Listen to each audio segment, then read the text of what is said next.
Welcome back. I'm Tucker. Today I'll be counting down the most shocking cases of everyday people killed by ordinary foods, the exact same ingredients you probably have sitting in your kitchen right now. From a man swallowing fried chicken bones at a football party, to a yoga retreat where a bag of healthy raw snacks led to the most unhealthy outcome imaginable. It was August 18, 2016, in Bangkok, Thailand. Heat still hung over the apartment blocks past midnight, while dripping air conditioners echoed through Bangkok's narrow alleys. Small kitchens stayed busy as exhausted workers came home looking for cheap late-night meals before the neighborhood slowly went quiet.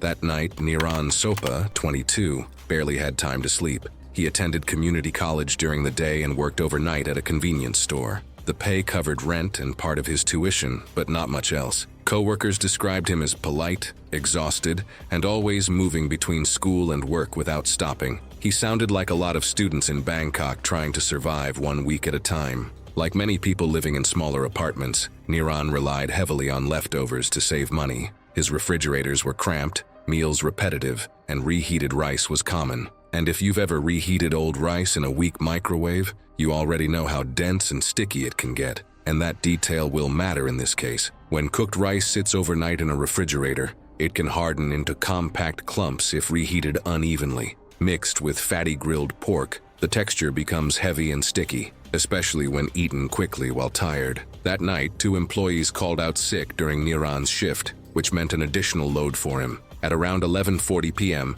Niran was already exhausted. He clocked out shortly after midnight, carrying leftover pork skewers and a plastic container of refrigerated rice from his apartment. The apartment itself stayed humid from earlier rainstorms, and the kitchen ventilation barely worked. Investigators later found evidence that the meal had been reheated unevenly in a small microwave. Some rice softened while other sections stayed compacted together with pork grease. Half the food remained untouched beside the sink, suggesting he had been eating quickly before bed, probably just trying to finish dinner and finally get some sleep. Phone records later showed videos still playing on Niran's phone while he ate at the kitchen counter. Sometime after 12:30 a.m., he swallowed a large mouthful without fully chewing it. Investigators believe the compacted rice and pork entered the airway instead of the esophagus, blocking airflow almost immediately. Complete choking often becomes silent within seconds once the airway fully seals. That's the part many people don't realize until it happens. Based on damage inside the apartment, investigators believed Niran first tried coughing before realizing he could no longer breathe. A neighbor later reported hearing a loud bang against the wall around 12:35 a.m., followed by scraping noises. Bruising along his abdomen and marks on the counter suggested he attempted a self-Heimlich maneuver by driving his stomach against the edge repeatedly, which means he understood exactly what was happening. The obstruction never moved. Investigators believe he lost oxygen quickly and stumbled backward beside the refrigerator before collapsing face first onto the floor. His phone was later found beneath one arm, still playing videos. No emergency call was made because nobody nearby understood what had happened. In apartment buildings like that, random noises through thin walls were common. At 7:12 the next morning, Niran's roommate returned from an early delivery shift and found him unresponsive beside the kitchen counter. Emergency responders arrived roughly 12 minutes later, but rigor mortis had already started. The autopsy found a tightly compacted mass of rice, pork fibers, and grease, completely blocking the upper airway. The medical examiner ruled the death mechanical asphyxia, caused by complete airway obstruction during eating. Police later closed the case as an accidental choking death after the physical evidence matched the reconstruction inside the apartment. His landlord later told investigators that unpaid tuition notices and unopened class materials were still spread across the table beside the kitchen. Honestly, that detail probably explained his life better than anything else in the report. What happened to Niran was painfully quiet. Darren Cruz, on the other hand, collapsed in the middle of a crowded casino while everyone around him thought he was joking. It was July 9, 2015, in Biloxi, Mississippi. Humid air stayed trapped over the casino district, while storms sat offshore through most of the night. Inside one of Biloxi's older resorts, the seafood buffet stayed crowded past midnight as tourists, casino workers, and cigarette smoke filled the narrow dining area. 38-year-old Darren Cruz had spent nearly 15 years repairing slot machines along the Gulf Coast. Most of his work happened overnight. He fixed burned wiring, jammed coin systems, and machines damaged by spilled drinks or power surges. Co-workers liked working with him because he stayed calm during problems and rarely complained during long shifts. Darren also had a shellfish allergy. He discovered it in his 20s after a few mild reactions to shrimp and crab. Doctors warned him repeated exposure could eventually trigger something much worse, even if earlier symptoms stayed manageable. But Darren stopped carrying medication years earlier because the reactions never seemed serious enough to him. And that's actually pretty common with allergies that stay mild for years. That night, maintenance crews had spent hours repairing storm-related electrical damage across the casino floor. After the work ended, management approved a late employee meal at the seafood buffet near the gaming area. Co-workers later said Darren got pulled into an ongoing competition over who could stack the biggest crab leg plate, which honestly sounds exactly like the kind of thing tired overnight crews would turn into entertainment after a long shift. The buffet was packed because flooding earlier that week had partially shut down another casino kitchen nearby. Staff rushed trays out non-stop, while customers crowded around steam tables filled with shrimp, crab, crawfish, lobster tails, and fried seafood baskets. Darren ate fast and washed everything down with bottled beer between plates. Co-workers estimated he returned to the buffet at least 5 times over about 90 minutes. By then, nobody at the table thought anything serious was happening. He remained calm and his symptoms barely looked dangerous at all. And for me, that's why severe allergic reactions catch people off guard so often. Darren kept rubbing beneath his jaw and clearing his throat between bites. Sweat started forming across his forehead even though the dining room stayed cold from heavy air conditioning. One co-worker later told investigators Darren laughed and said the crab seasoning was killing him. Looking back afterward, that joke stuck with several employees during interviews. Another co-worker noticed Darren coughing near the lobster station, but assumed food had gone down the wrong way. And a few minutes after leaving the buffet, Darren was seen vomited beside a row of slot machines near the entrance corridor and struggling to breathe. Witnesses described his breathing as loud and uneven. His eyes and cheeks had already started swelling. The reaction worsened quickly. Swelling inside Darren's throat narrowed his airway while his immune system released chemicals that triggered rapid inflammation and fluid buildup. One co-worker handed him water, believing food was stuck in his throat, and another called casino security at 12:41 a.m. Surveillance footage showed Darren collapse sideways onto the carpet less than 2 minutes later. His head struck the base of a chair before he lost consciousness. The speed of the collapse later surprised several witnesses during interviews. Casino medics arrived first with oxygen equipment. Biloxi EMS reached the resort roughly 7 minutes after the emergency call. Paramedics administered epinephrine, attempted advanced airway management, and started CPR during transport to the hospital. But once swelling closes the airway that aggressively, treatment time becomes extremely short. Darren was pronounced dead shortly after arrival. The medical examiner found severe swelling throughout Darren's airway, along with fluid inside both lungs. In simple terms, his immune system reacted so aggressively to the shellfish proteins that his airway closed faster than treatment could reverse it. His death was ruled acute shellfish-induced anaphylaxis. Afterward, casino management removed an employee challenge board near the buffet that tracked oversized seafood plates and unofficial eating records. Several co-workers later admitted Darren's early symptoms initially seemed more like part of the joke than signs of a real emergency. Listening to Darren's co-workers describe those early symptoms honestly reminded me how easily people mistake real danger for part of the fun.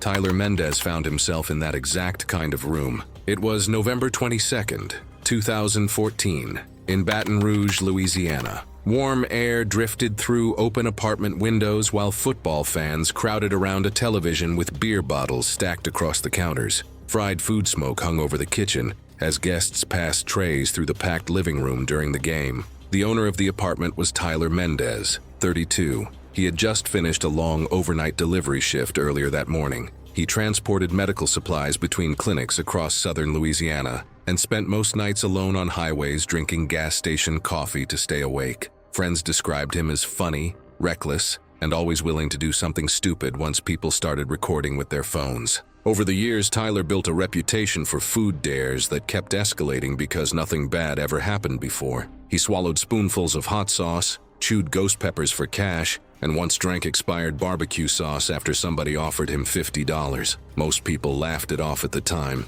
That's usually how these things keep getting worse. During the second half of the game, somebody dumped a bucket of fried chicken onto the kitchen counter and joked that Tyler should eat the bones too. At first, it sounded like the kind of stupid dare people throw around at loud parties without thinking twice about it. Tyler grabbed a wing, bit through the smaller bones and swallowed while people shouted and recorded from across the room. Every loud crunch got another reaction out of the crowd, and I could tell he was loving the attention because after a few wings, Tyler started eating drumsticks and thigh pieces with much thicker bones. Witnesses later told investigators he kept coughing between bites and washing everything down with beer. Videos recovered afterward showed him stopping several times with watery eyes while rubbing the front of his throat before forcing himself to continue. Looking back later, several friends admitted that it was probably the moment the whole thing should have stopped. Around midnight, Tyler suddenly pushed past the crowd and leaned over the kitchen sink. Witnesses saw him vomit partially digested food mixed with saliva and thin streaks of blood. Several people told him to go to the hospital because sharp bones could tear the stomach or intestines. But once alcohol and embarrassment get mixed, people ignore things they normally wouldn't. Tyler stayed another hour before finally leaving alone. Security footage from his apartment complex later showed him walking slowly from his truck while holding his stomach. By then, he clearly knew something felt wrong. Texts recovered later from his phone showed him complaining that his stomach felt swollen and painful. Medical investigators later determined that one sharp chicken bone likely pierced part of his lower intestine sometime during the night. The puncture itself was small, which is part of what made it so dangerous. Bacteria from inside the digestive tract slowly leaked into the abdomen and spread through his body. By late morning, the infection had become severe. Tissue around Tyler's organs became inflamed as bacteria entered his bloodstream. Investigators believe he collapsed while trying to get out of bed sometime before noon, and by that point, the infection was already spreading faster than he probably realized. At 1:47 p.m., co-worker Brandon Ellis drove to Tyler's apartment after he missed an important delivery route and stopped answering calls. Brandon found Tyler unconscious beside the bed and immediately called 911. Paramedics arrived within minutes and documented shallow breathing, dangerously low blood pressure, and signs consistent with septic shock. Tyler was transported to a nearby hospital, but was pronounced dead shortly afterward. Doctors later recovered multiple chicken bone fragments from his digestive tract. One sharp piece, measuring slightly over an inch, had pierced the intestinal wall near the lower abdomen. According to the coroner's report, the puncture allowed bacteria to spread through the abdominal cavity and bloodstream, leading to rapid organ failure. Police later reviewed cell phone footage from the party to establish the timeline. Several videos showed Tyler visibly struggling to swallow larger bone fragments, while people around him continued encouraging the challenge. And what's looked funny during the game ended up becoming evidence in the investigation. Tyler's death came from people pushing a bad idea too far.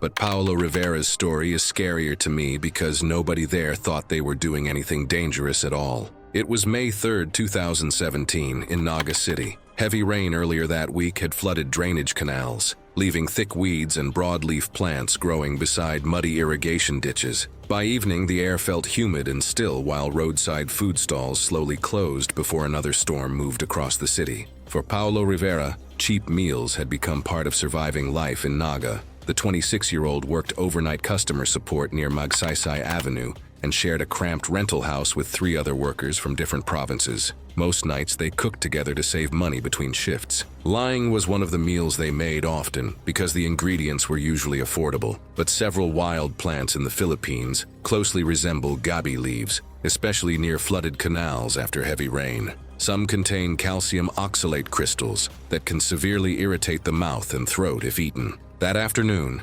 Paulo and 2 roommates spotted large, heart-shaped leaves growing beside an overgrown ditch near their rental house. None of them knew much about identifying crops, but one roommate insisted the leaves looked close enough to Gabby to skip buying ingredients at the market. And just like that, they stuffed the leaves into a grocery bag and carried them home.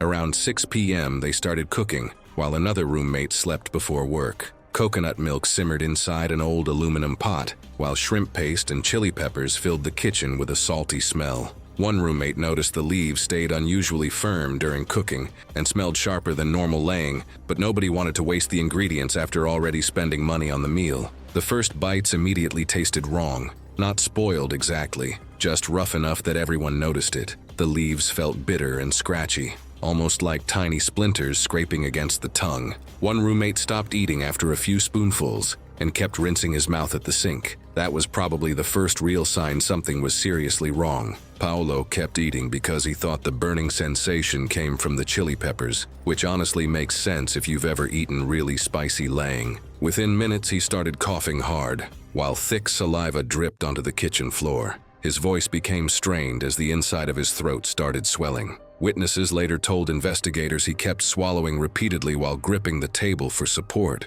One roommate used a phone flashlight to check his mouth and saw the tissue under his tongue turning bright red and swollen. The swelling spread quickly, and once the airway starts narrowing like that, panic usually makes breathing even harder. Paolo struggled to swallow water without choking. His breathing became louder and uneven as mucus collected in his throat. Another roommate searched symptoms online while trying to help him rinse his mouth, which is exactly what a lot of people do before realizing they're already dealing with a real emergency. At 7:18 p.m., one roommate finally called emergency services after Paolo collapsed beside the sink. Heavy rain and flooded streets delayed responders for more than 20 minutes. In parts of Naga during flood season, delays like that were not unusual. By the time paramedics arrived, Paolo was lying on the kitchen floor covered in saliva and mucus, while clawing at his neck and struggling to breathe through a severely narrowed airway. He lost consciousness while paramedics carried him downstairs to the ambulance.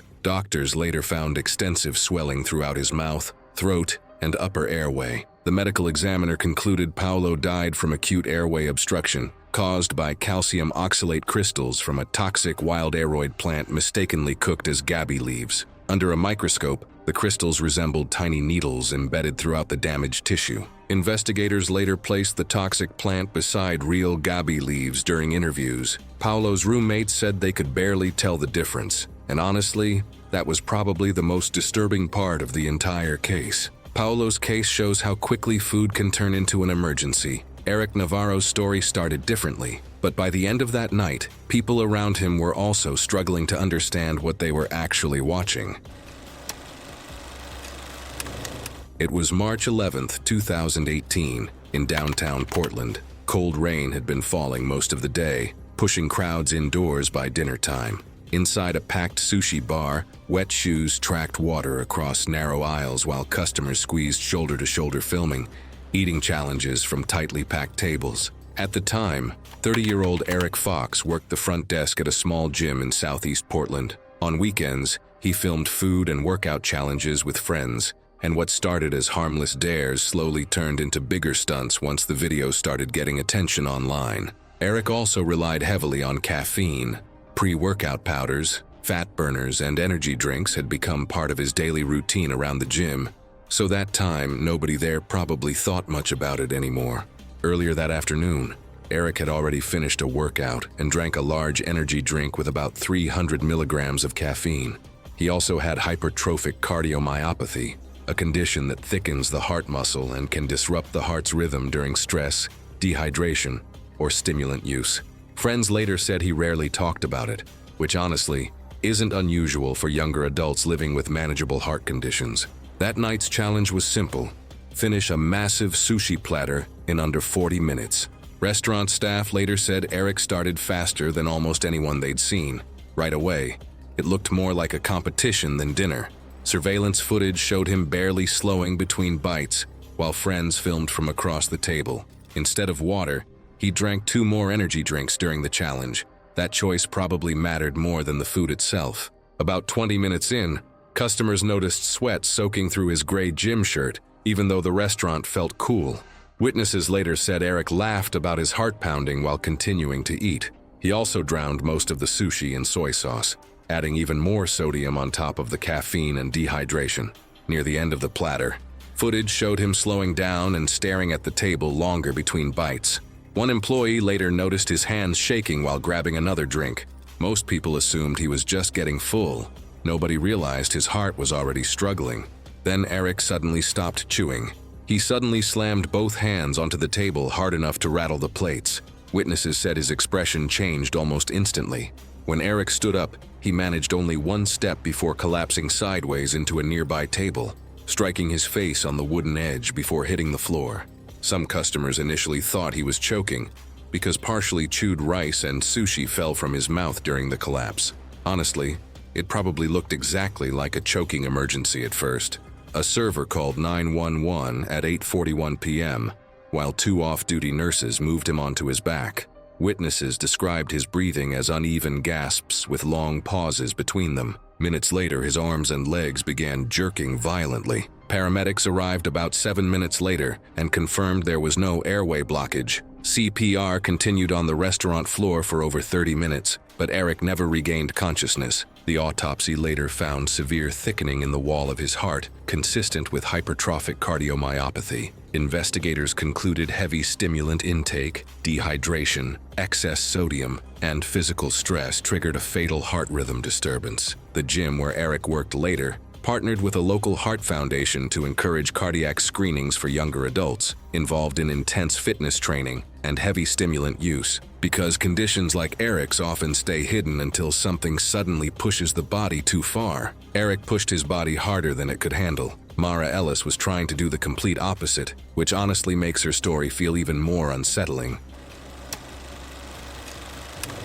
It was September 6, 2016. Outside Asheville, North Carolina. Light rain that morning left the retreat trails damp beneath scattered leaves. Boxes of organic food lined the lodge kitchen, while guests unpacked yoga mats and hiking gear. Several imported snack bags had already been opened before anyone noticed the cashews tasted unusually bitter. By late afternoon, 29-year-old yoga instructor Mara Ellis had been moving constantly around the retreat grounds. She taught beginner classes at small studios around Asheville and volunteered at mindfulness events because she liked helping anxious newcomers feel comfortable. Friends described her as careful and deeply committed to the wellness routines she promoted, which honestly makes what happened feel even crueler. That mindset shaped how Mara approached food. She preferred minimally processed products and believed raw foods were healthier than commercial alternatives. Around wellness retreats in the mid-2000s, that mindset was extremely common. Retreat organizers had recently ordered several pounds of imported raw cashews from an online supplier advertising them as untreated and chemical-free. What many people there did not realize was that raw cashews are not actually safe straight from the shell. Cashew shells contain oils chemically related to the irritants found in poison ivy,